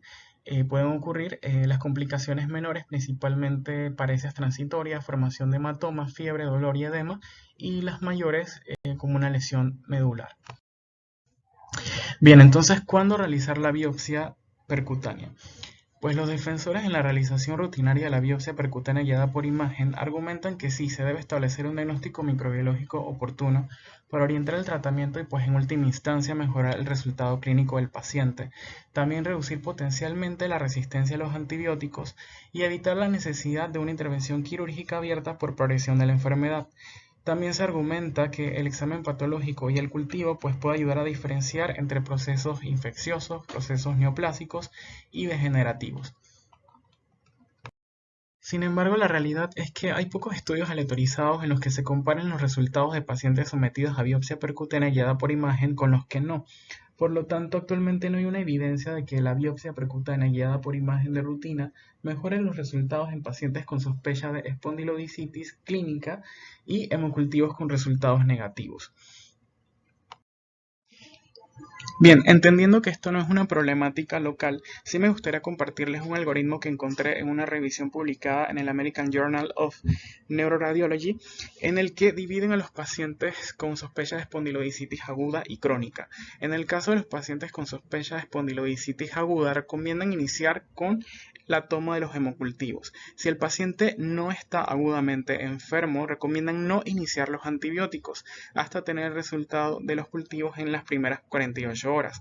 De estar los cultivos positivos, recomiendan dirigir la terapia antimicrobiana y de estar negativos, pues pasar a la biopsia guiada por imagen. En el escenario del paciente agudamente enfermo, en este caso, pues sí, recomiendan iniciar el antibiótico según el protocolo establecido, de tener los cultivos positivos en menos de 48 horas, dirigir la terapia antimicrobiana y en caso de estar negativos, pasar a la biopsia guiada por imagen. En ambos escenarios, de tener un cultivo negativo o un resultado pues no diagnóstico, sí se recomienda pues pasar a una consulta ya especializada al servicio de infectología.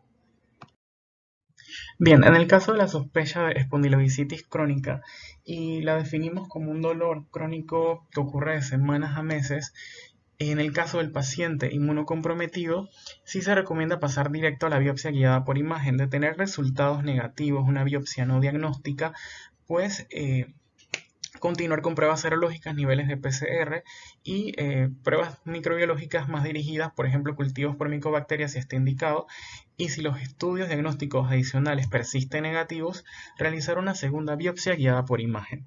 En el caso del paciente sin inmunocompromiso, se recomienda iniciar los antibióticos según el protocolo establecido y de no tener una respuesta clínica o de laboratorios, pues realizar una biopsia guiada por imagen al menos 2 semanas después de la última administración de antibióticos. En ambos escenarios, tanto en la sospecha de espondilodicitis crónica como aguda, se debe considerar la intervención quirúrgica en caso de que el paciente desarrolle un importante déficit neurológico. Bien, todo hasta ahora en cuanto a la toma de la muestra. Ahora bien, en cuanto al drenaje de colecciones, que es la consulta principal que recibe el servicio de radiología intervencionista, el absceso epidural, si bien es una complicación infrecuente, pues ocurre, y siempre se ha esperado que el manejo óptimo sea mínimamente invasivo pero efectivo para el paciente. Entonces el enfoque terapéutico preferido es el tratamiento con una combinación de antibióticos y descompresión quirúrgica urgente. Sin embargo, el drenaje percutáneo guiado por tomografía se ha considerado beneficioso porque puede resolver de inmediato la condición clínica del paciente, disminuir el tiempo y costo de la hospitalización y es mínimamente invasivo. De hecho, puede considerarse en pacientes con un déficit neurológico menor o sin déficit neurológico y en pacientes con un absceso accesible en los cuales exista una falla en el tratamiento médico solo. En cuanto al momento óptimo de realizar el drenaje, pues esto no se ha determinado. De hecho, hay publicaciones que pues reportan que existen intervalos entre la presentación del absceso y su drenaje de entre 1 día y 2 meses. Igual es importante comentarles entre las contraindicaciones relativas una ubicación anterior del absceso y que aunque es un procedimiento relativamente seguro, pues sí existen complicaciones como por ejemplo la punción de la dura y el desarrollo de meningitis. Bien, los abscesos paraespinales, bien, es importante comentar que el sitio de infección paraespinal más común es el músculo iliopsoas. De hecho, es una consulta mucho más frecuente el drenaje de este tipo de colecciones, pero igual hay que comentar que los abscesos pequeños, menores de 3 centímetros, pueden ser tratados de manera eficaz con antibióticos solos. Sin embargo, en caso de progresión o de un tratamiento médico insuficiente, el drenaje percutáneo es una alternativa eficaz con una tasa de éxito de hasta el 87,5%. Sin embargo, en casos de abscesos del músculo psoas que tengan un aspecto multiloculado y que a su vez estén acompañados de una infección muy florida de la columna vertebral, pues definitivamente que en estos pacientes una intervención quirúrgica abierta de pronto sería una alternativa más eficaz. Para concluir, importante saber que en cuanto a la toma de muestras, la biopsia percutánea guiada por imágenes sí es una herramienta valiosa en el arsenal diagnóstico de la espondilodicitis, pero rara vez agrega información nueva cuando los hemocultivos tienen resultados positivos. En cuanto a la parte terapéutica, el drenaje percutáneo con aguja guiado por tomografía es un procedimiento seguro y mínimamente invasivo, que puede ser considerado una alternativa racional a la intervención quirúrgica, pero en casos seleccionados.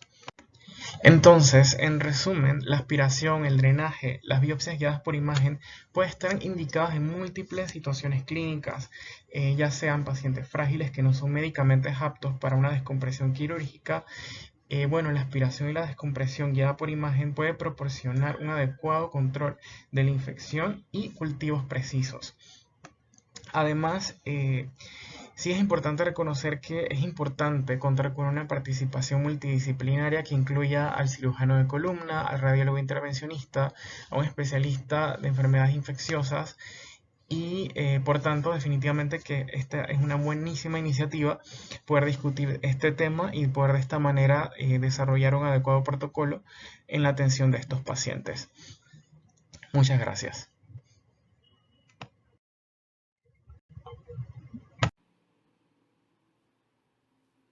Hola, feliz día a todos. Antes que nada quiero agradecer la oportunidad de participar en este simposium, aunque sea de manera virtual, el cual creo que es de mucho provecho para todos los servicios involucrados y así poder optimizar pues el manejo de nuestros pacientes. Me toca conversar el día de hoy un poco sobre el rol del neurocirujano en el manejo de la disitis y la espondilodicitis. Como sabemos, pues creo que ya han tocado este tema en charlas previas. La disitis es un proceso inflamatorio e infeccioso que involucra básicamente el núcleo pulposo del disco intervertebral sin afectar los cuerpos vertebrales adyacentes. Por el contrario, la espondilodicitis es un proceso inflamatorio e infeccioso que involucra los cuerpos vertebrales o un cuerpo vertebral y que en algunas circunstancias puede por contigüidad, luego de afectar el espacio subcondral, invadir también el disco intervertebral adyacente y posteriormente de igual modo el cuerpo vertebral adyacente. En un porcentaje no despreciable de los casos, pues se produce una espondilodicitis que involucra dos cuerpos vertebrales y el disco intervertebral que se encuentra entre ellos. En términos de factores de riesgo y demás, creo que lo debieron haber tocado también en charlas previas, pero sabemos pues que es un cuadro que se presenta con más frecuencia en hombres que en mujeres. Hay múltiples factores de riesgo, de los cuales pues sabemos que los procedimientos invasivos de vías urinarias, los antecedentes de infecciones urinarias previas, pacientes con endocarditis o pacientes que se encuentran en algún estado de inmunosupresión debido a uso de fármacos tipo corticosteroides o algún tipo de patología previa que los haga susceptibles a cursar con algún grado de inmunosupresión.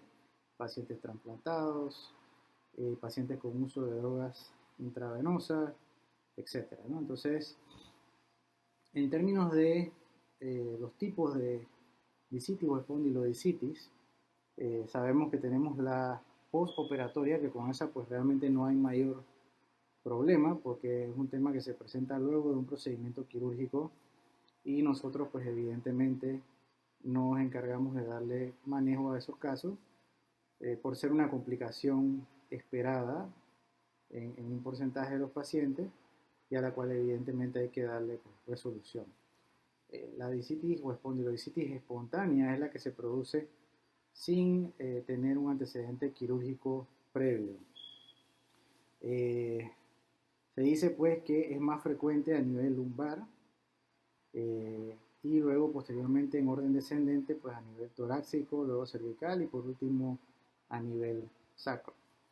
El 17% aproximadamente de estos pacientes pueden presentar en algún momento del curso de su enfermedad síntomas neurológicos que pueden ser variables dependiendo de el nivel lesión. Pues, si la lesión está a nivel cervical, pues evidentemente puede producir una mielopatía cervical por compresión de la médula espinal.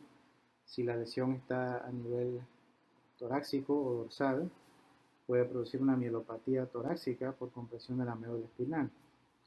Si la lesión está a nivel lumbar, por debajo de D1, pues sabemos que lo que puede ocurrir es un síndrome de cabo de quina en caso de haber una compresión severa de estructuras nerviosas, o en cualesquiera de los niveles se puede producir una radiculitis o una radiculopatía refractaria con un dolor importante que puede en un momento dado ameritar un manejo invasivo. Sin embargo, en términos generales, el 75% de los pacientes evolucionan bastante bien con manejo médico. Solamente un 25% de los pacientes al final van a requerir manejo quirúrgico independientemente del lugar donde se encuentre la lesión.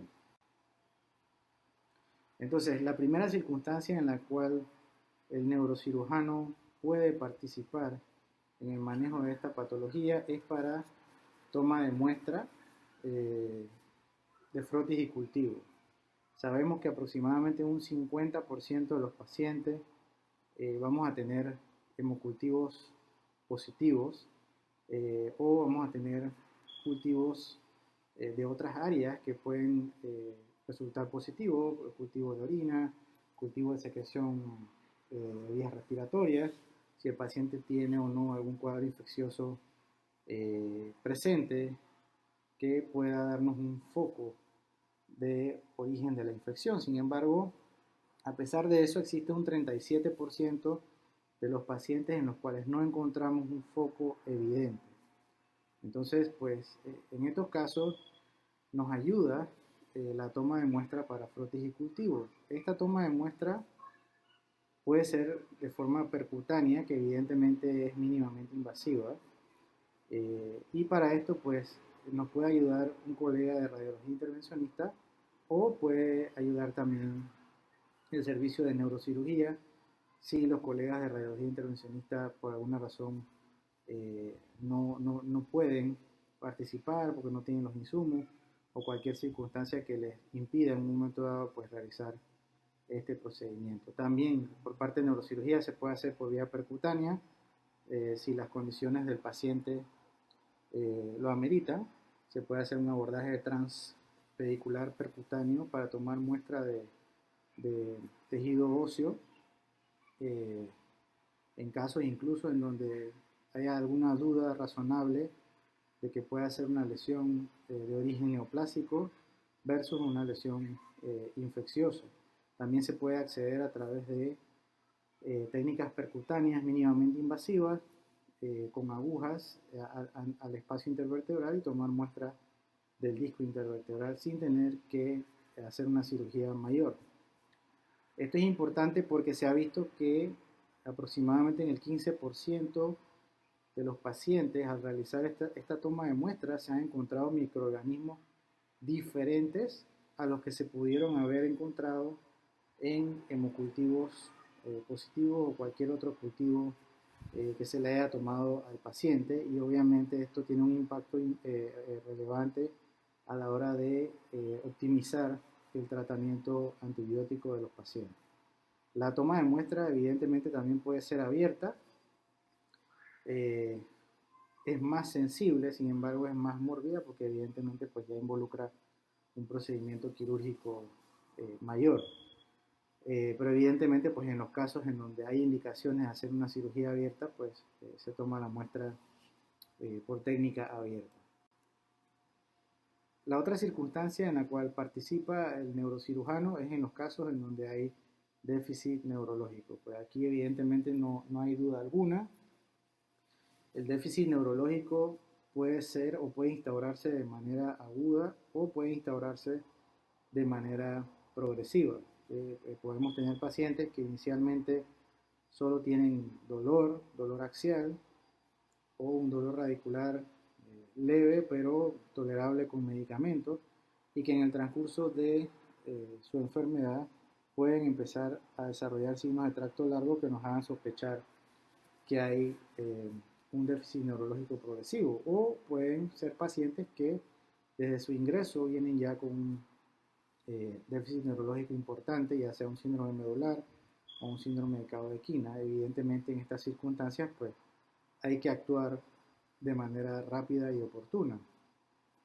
Hay ciertas condiciones que predisponen que los pacientes presenten este tipo de déficit neurológico. Por ejemplo, las fracturas patológicas, obviamente secundarias en estas circunstancias al cuadro inflamatorio infeccioso, hacen que el cuerpo vertebral pues sea más susceptible al colapso, y se pueden proyectar fragmentos de hueso hacia el canal espinal, comprimiendo las estructuras nerviosas y obviamente pues causando un déficit por compresión.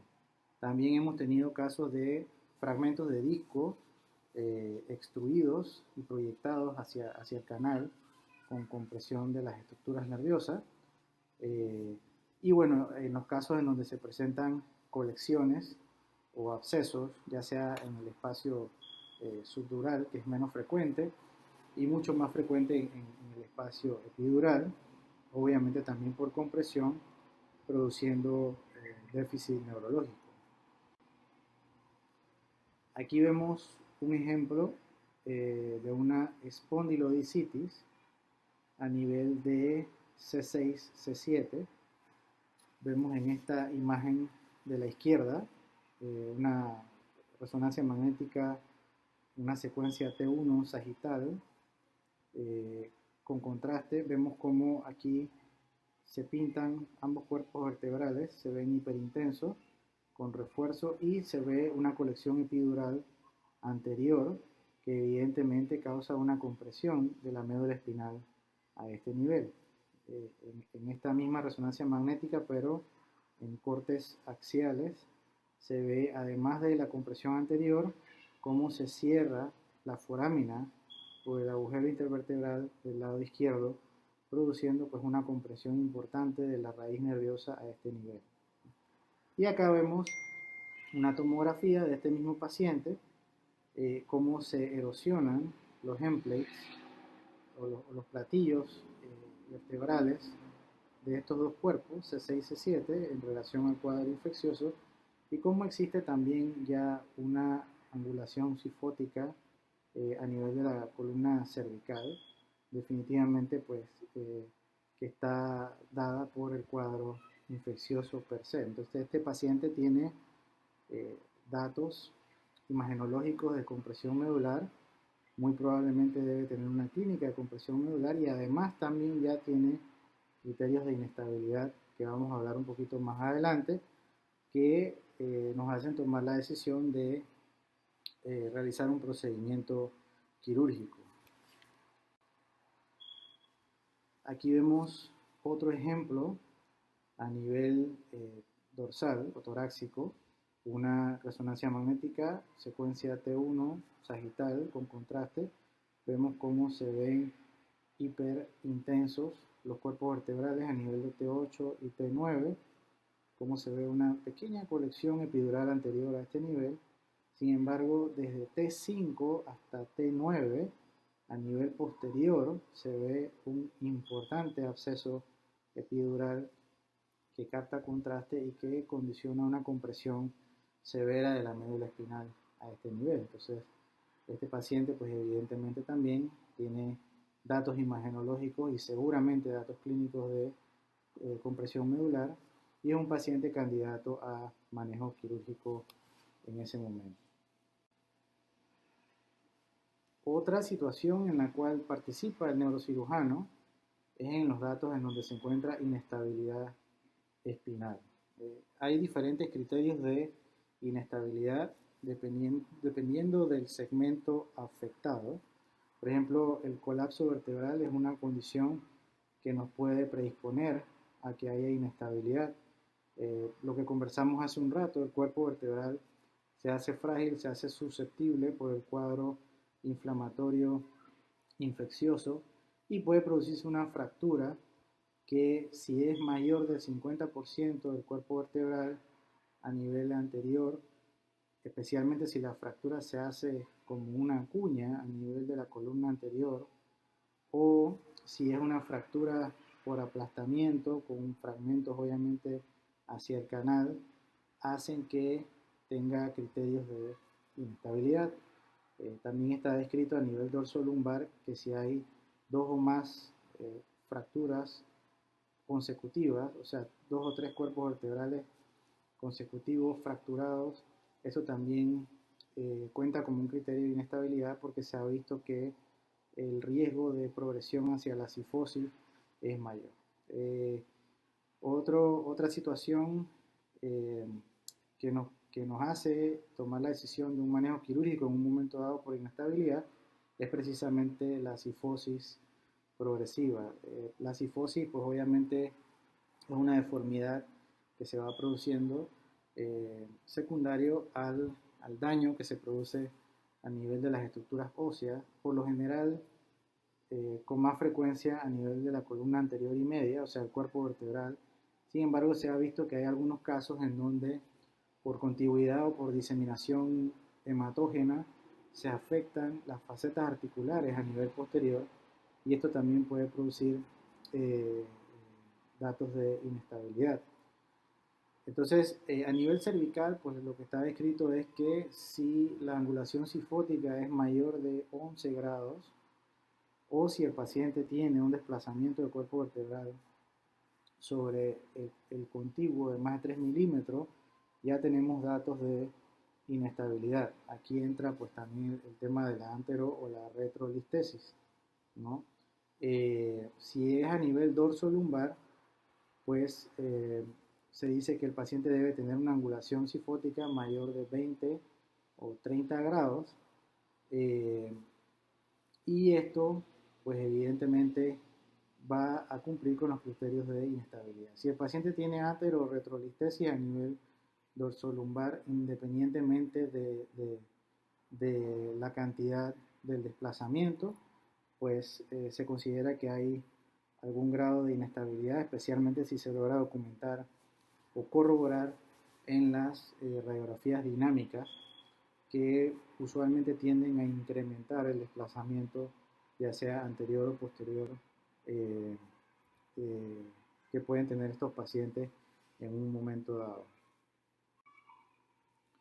Aquí vemos un caso de una espondilodicitis a nivel L2, L3. Vemos acá las imágenes de resonancia magnética, un sagital T2, donde se ve cómo hay algo de hiperintensidad en los cuerpos vertebrales de L2 y L3 adyacentes al end plate o al platillo vertebral. Vemos aquí también que hay una pequeña colección ahí a nivel de L2 y L3 que comprime el canal espinal a este nivel. En la secuencia T1 con un gadolinio, pues ya se aprecia cómo se refuerza de manera importante con medio de contraste esta colección epidural anterior, que causa una estenosis severa del canal lumbar a este nivel.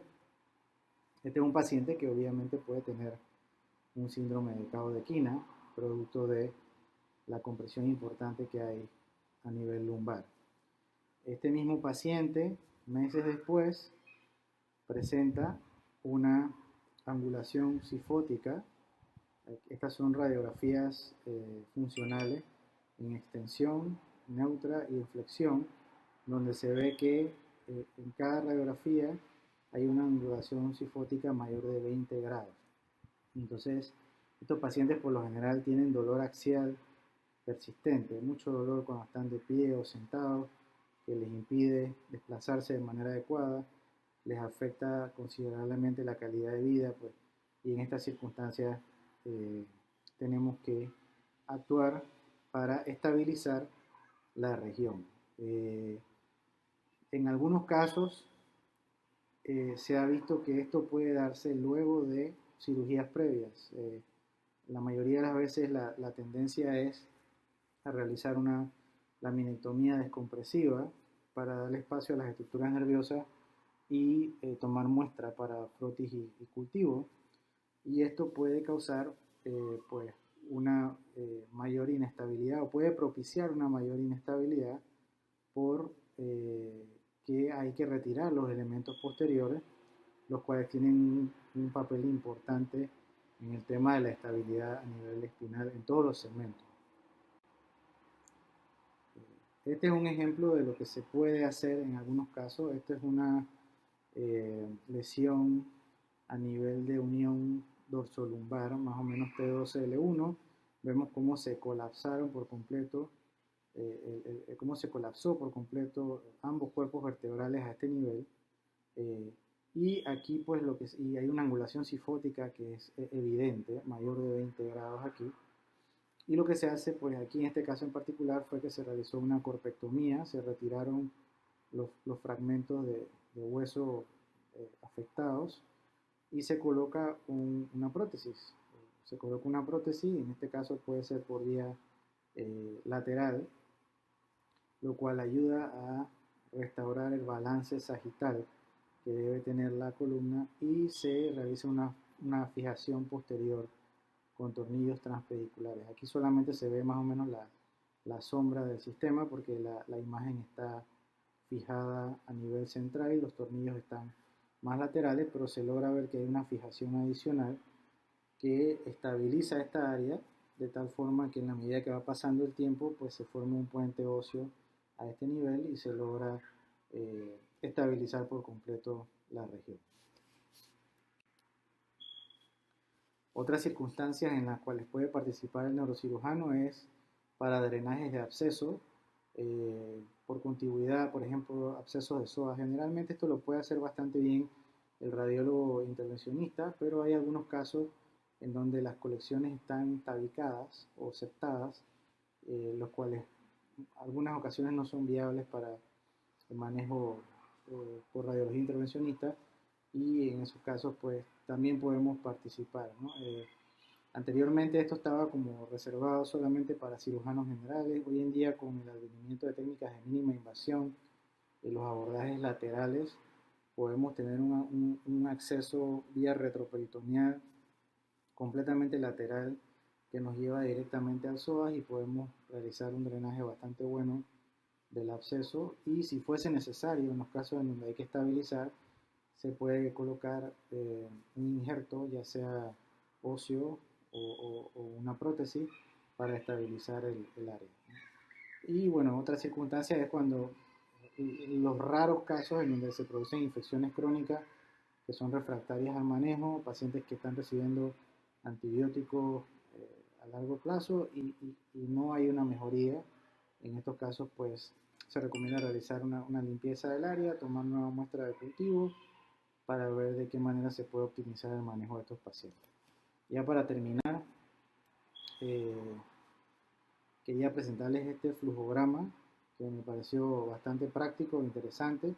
Los pacientes que tienen datos clínicos subjetivos de discitis o espondilodiscitis, con dolor de espalda, con o sin fiebre, pues que nos hacen sospechar por historia que pueden tenerlo, se le mandan todos los estudios pertinentes, resonancia magnética, con y sin contraste, los exámenes de sangre, hemograma, velocidad de electrosedimentación, PCR.